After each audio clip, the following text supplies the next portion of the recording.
हमारी आज की वीडियो का टॉपिक बहुत सेंसिटिव है। वीडियो में जहां कहीं भी इस्लामिक लिटरेचर का रेफरेंस दिया जाएगा, इसमें इनेविटेबली कुछ डिटेल्स ऐसी आएंगी जो बहुत ग्राफिक नेचर की हैं। लेकिन इस्लाम के पॉइंट ऑफ व्यू को मुकम्मल तौर पर समझने के लिए ये डिटेल्स बताना इंतहाई ज़रूरी है।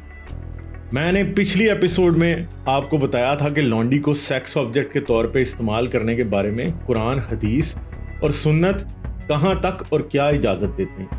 लेकिन सवाल ये पैदा होता है, लौंडियों में तो चंद साल की उम्र की बच्चियां जिनकी खिलौनों से खेलने की उम्र होती थी, इनसे लेके बूढ़ी माइयां तक सब शामिल होती।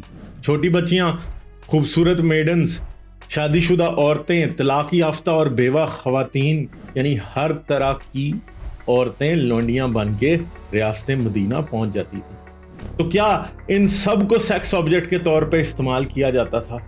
इनसे फिजिकल रिलेशन बनाने की शराइत क्या थी और इस्लामी तालीमात इस बारे में क्या कहती हैं? आए आज की वीडियो में इन सब सवालों का जवाब तलाश करने की कोशिश करते हैं।